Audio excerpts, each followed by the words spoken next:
All right, so this is a suggestion via Discord. The name of the video is why dying is illegal in Longyearbyen, Norway. I don't even know how that makes sense, but this video was made possible by Squarespace. Build your website for 10% off at squarespace.com/HAI.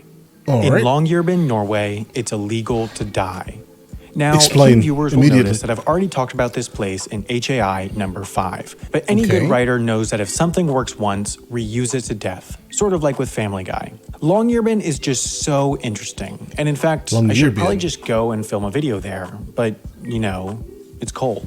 Right. Longyearbyen is so insanely far north that by going over the North Pole, it's closer to Barrow, Alaska than Milan, Italy. It's so insanely far north that the sun does not rise for 4 months in the winter and stays up for 4 months in the summer.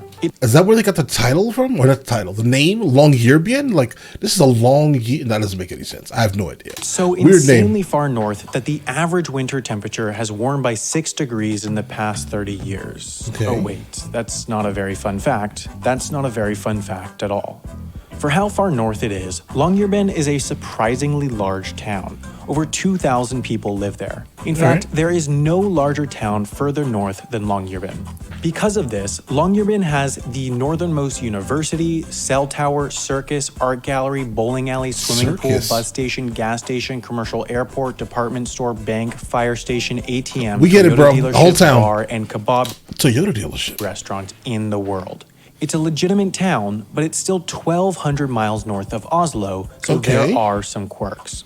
For one, polar bears live there too, and they occasionally eat people, which is bad. So it's actually illegal to leave Longyearbyen without a gun. Possibly for related reasons, there's also a monthly But why are you living somewhere where polar bears roam free? limit to how much alcohol one can buy at 24 cans of beer, 2 bottles of liquor, and half a bottle of fortified wine. While local residents carry an alcohol card to track their quota, visitors have to present their airline boarding pass from their arriving flight at the liquor store. Longyearbyen even bans cats to save the local population of Arctic birds. They just love banning things. But now for the clickbait.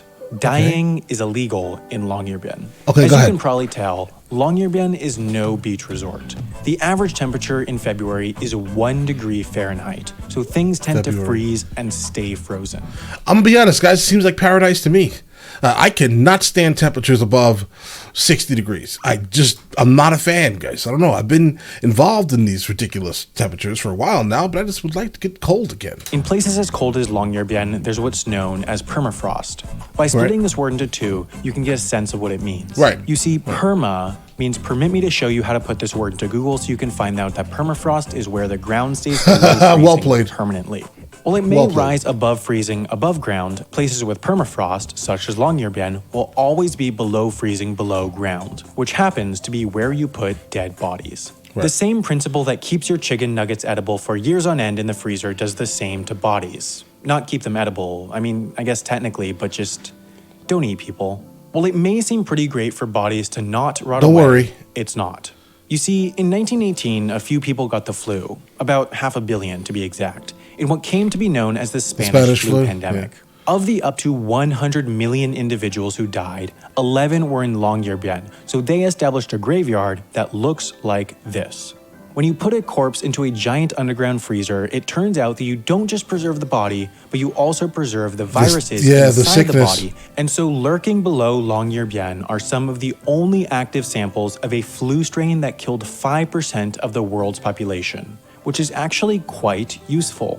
Researchers still don't fully understand why the 1918 flu was so deadly, and they don't just have samples lying around, so these bodies buried in the Arctic permafrost potentially hold some of the clues that could stop a future global pandemic.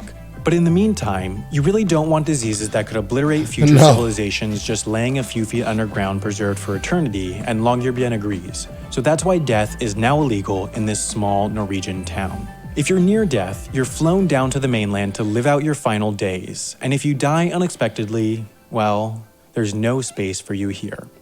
Okay, so what happens? If you want to start a travel agency for dead bodies, okay, so your body just basically gets transferred back to the mainland. You're going to need a website, and there's no better place to build your website than Squarespace. Whether corpse relocation services. you run a company, a YouTube channel, a podcast, or anything else, you want your first impression to count. And Squarespace is the expert in exactly that, because their beautiful customizable designer templates help you make a website that you can be proud of. Having a web presence for whatever you do is incredibly important, since that's how people find you. And the best news is that you can start building your website right now with Squarespace for 10% off by going to squarespace.com/HAI. All right, there you go, guys. If you need a website, there you go, right? If you need that, I guess, potentially. Guys, I've always been against the concept of, like, bringing up things that have been long buried, like specifically things that have been frozen. Like some of my biggest fears on this entire planet, in the world, let's say, would be Antarctica unfreezing itself. Right? I am frightened that there would be things that would be released into the atmosphere that have been frozen for a really, really long time in Antarctica. And the last thing I think that we all need is another the 19 to happen, guys. I'm telling you, we don't need it. I would hope that we, can do better. But I know by bringing up some of this old stuff, yeah, just like how we just said here, the bodies that are buried inside of the permafrost, guys, they have the potential to be brought back up, and we can restudy the Spanish flu, guys, right? That should say it all. We don't need to do that. But all right, listen, you guys all have an absolutely amazing day. Enjoy your day thoroughly.